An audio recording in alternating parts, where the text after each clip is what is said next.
আপনারা বাড়িতে কি বানাবেন সেটাই ভাবছেন? ভাববেন না, অবশ্যই শরীরে প্রতিটা মানুষের তিতোর কিন্তু প্রয়োজন আছে। বাচ্চাদের যদি না তিতো খাওয়াতে পারেন, আমার মতন এইভাবে একবার এইভাবে বড়া বানিয়ে দেখুন। তাও আবার এই বড়াটা কিন্তু এ দিয়ে বানানো, হিমচে দিয়ে। হিমচের বড়া কিন্তু খেতে খুব সুন্দর লাগে। একবার হলেও বানাবেন, খেতে কিন্তু অসাধারণ লাগে। এই হিমচের বড়াটা আপনারা দেখলেই বুঝতে পারবেন কতটা খাস্তা আর কতটা ভিতর থেকে খুব সুন্দর হয়েছে। বাচ্চা থেকে বড় থেকে সবাই খেতে পছন্দ করবে। গরম ভাতের সাথে বা শুধু খেতে কিন্তু অসাধারণ লাগবে। পুরো ভিডিওটা দেখবেন, কেউ স্কিপ করে যাবেন না, গেলে বুঝতে পারবেন না আমি কিভাবে বানিয়েছি। পুরো ভিডিওটা দেখার অনুরোধ রইল। নমস্কার বন্ধুরা, আমি রাখি রান্নাঘরে নতুন একটা পর্ব দেখার জন্য সকল বন্ধুকে জানাই ধন্যবাদ। কম সময়ের মধ্যে, খুব কম টাইমের মধ্যে এই রেসিপিটা আপনাদের সাথে আমি শেয়ার করব। একটু যদি আপনাদের হাতে টাইম থাকে পুরো ভিডিওটা দেখবেন, আর আপনারা দেখবেন না, বাড়িতে বানিয়ে খাবেন, খেতে কিন্তু অসাধারণ লাগবে। এগুলো দেখে বুঝতে পারছেন হিমচে, এগুলো পুকুরে হয়ে আছে, একদম টাটকা হিমচে, পুকুর থেকে তুলে আনা হয়েছে।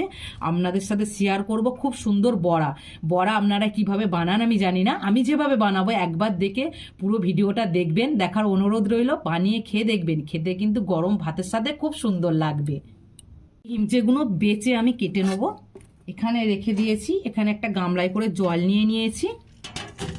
এবার এই হিমচের এইভাবে একটু মাথাগুলো নিয়ে নেব। আমি তো বড়া করব, তাই এখানে আমার ডাঁটি লাগবে না, পাতা লাগবে। তাই আমি এইভাবে অল্প করে এইভাবে কেটে নিয়ে নেব। খেতে কিন্তু অসাধারণ লাগে। এইভাবে বড়া করে বাচ্চাদেরও দেবেন, বাচ্চারাও খাবে, খুব একটা কিন্তু তিতো লাগবে না। গরম গরম বড়া করে দিলে এটা কিন্তু খুব বেশি তিতোও না।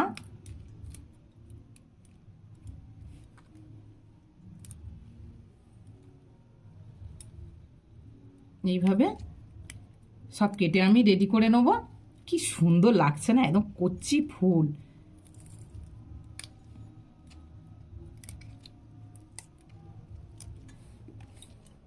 এখানে কিন্তু আমি খুব সুন্দর করে কেটে নিয়েছি। শাকগুলো কিন্তু ঝিরিঝিরি করে, যেভাবে আমরা বাড়িতে শাক ভাজার মতন করে শাক কাটি, সেইভাবে একটু ঝিরিঝিরি করে কেটে নিতে হবে। খুব সুন্দর করে আমি কেটে নিয়েছি ঝিরিঝিরি করে। এবার এখানে আমি দেবো, এখানে দিয়ে দেবো বেসন। বেসনটা আমি কিন্তু এই বাটির হাফ বাটির মতন নিয়ে নিয়েছি, বেসনটা দিয়ে দিয়েছি। এখানে দেবো আমি ধনে গুঁড়ো, অল্প করে নিয়ে নিয়েছি ধনে গুঁড়ো। এখানে দেবো ফুল 1 চামচের মতন আদা, কাঁচা লঙ্কা আর জিরে একসাথে আমি বেটে নিয়েছি, এটা দিয়ে দেবো। এটা দিলে কিন্তু বড়াটা খেতে কিন্তু অসাধারণ লাগবে। একসাথে কাঁচা লঙ্কা, আদা, জিরে বেটে নিয়ে দেবেন। 1 চামচের মতন দিয়ে এখানে নিয়েছি টমেটো, ছোট ছোট করে কুচি করে নিয়েছি, একদম এইভাবে ছোট ছোট করে কুচি করে নিয়েছি। এখানে নিয়েছি কাঁচা লঙ্কা 4টে, ছোট ছোট করে কুচি করে নিয়েছি। আর পেঁয়াজটা কুচি করে নিয়েছি, আপনাদের দেখাবো। এইভাবে ঝিরিঝিরি করে, এইভাবে ঝিরিঝিরি করে পেঁয়াজটাও কেটে নিয়েছি। এখানে আছে 3টে বড় বড় পেঁয়াজ, এগুলো আমি দিয়ে দেবো। এখানে দেবো পরিমাণ মাপে লবণ, অবশ্যই লবণটা দিতে হবে বড়ার মধ্যে। এখানে দিয়ে দেবো হলুদ গুঁড়ো, দিয়ে এবার আমি ভালো করে এটা মাখাবো। এখনই জল ব্যবহার করব না, এটা মাখাবো। খুব সুন্দর করে এটা মাখিয়ে নেব।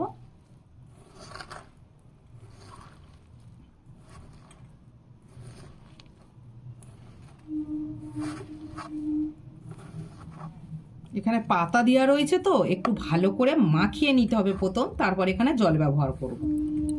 এখানে আমি ভালো করে মাখিয়ে নিয়েছি, এবার অল্প অল্প করে জল ব্যবহার করব। একদম অল্প অল্প করে জল ব্যবহার করবেন।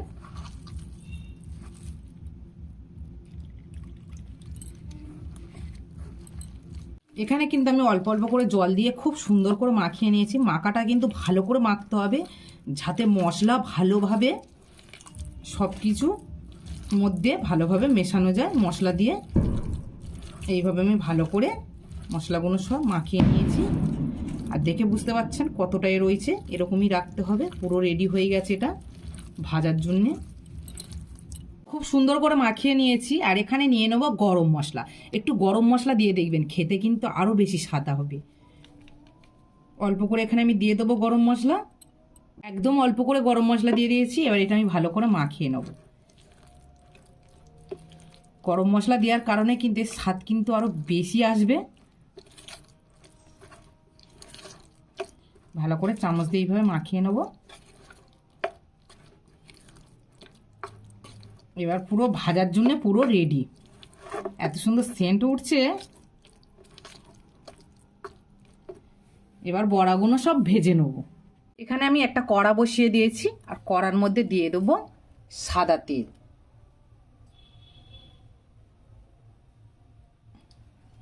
সাদা তেলটা একটু গরম করে নেবো হালকা করে। তেলটা খুব সুন্দর গরম হয়ে গেছে। এবার এই বড়াগুলো ভাজবো মিডিয়াম আঁচে, আর একদম নর্মাল আঁচের, মিডিয়াম আঁচের আর নর্মাল আঁচের মাঝামাঝি দিয়ে এই বড়াগুলো আমি কিন্তু ভাজবো। খুব বেশি জোরে দেওয়া যাবে না, তাহলে এখানে কিন্তু বড়াগুলো পুড়ে যাবে, তাড়াতাড়ি ভিতর থেকে ভাজা হবে না ভালো করে। এইভাবে আমি দিয়ে দেবো। এখানে 1 চামচ করে আমি দেবো।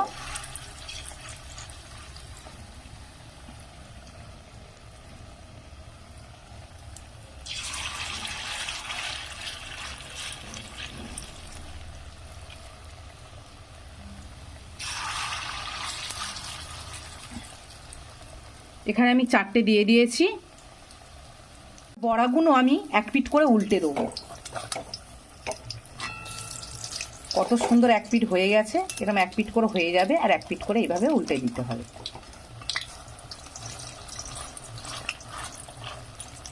এইভাবে একটু চেপে চেপে দেবো, যাতে আর 1 পিঠ খুব সুন্দরভাবে হয়।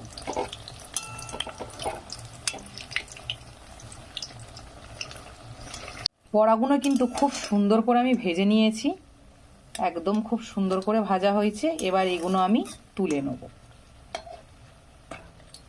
এইভাবে কিন্তু ভেজে নিতে হবে, খেতে ভালো লাগবে আর ভিতর থেকে খুব সুন্দরভাবে হয়ে যাবে। এইভাবে তেল ছড়িয়ে নিয়ে একটা করে তুলে নেব এইভাবে। আর এইভাবে আমি সব বড়া ভেজে রেডি করে নেব। সব ভেজে আমি তুলে নিয়েছি, আর কত সুন্দর দেখতে লাগছে দেখো। এরকম যদি একটু কড়া করে ভাজা যায় কিন্তু দেখতে খুব সুন্দর লাগবে। আর কতটা খাস্তা হয়েছে দেখুন, চেপে ধরছি, খুব সুন্দর খাস্তা হয়েছে। একটা ভেঙে দেখাবো, ভিতরটাও কত সুন্দর হয়েছে। খেতেও কিন্তু খুব সুন্দর লাগবে। বাচ্চা থেকে বড় থেকে একবার সবার বানিয়ে দেবেন, দেখবেন সবাই খেতে পছন্দ করবে। পারলে এই ভিডিওটা সবার সাথে শেয়ার করবেন আপনারা, আর পারলে একটা লাইক করবেন। কমেন্ট করতে কেউ ভুলবেন না। অবশ্যই বানিয়ে খেয়ে আপনাদের কেমন লাগলো কমেন্ট করে জানাবেন। আপনারা পারলে আমার চ্যানেলটাকে সাবস্ক্রাইব করে নেবেন, আপনাদের কাছে অনুরোধ করে বলছি। সবার সাথে শেয়ার করবেন। সবাই ভালো থাকবেন, সুস্থ থাকবেন। টাটা বন্ধুরা।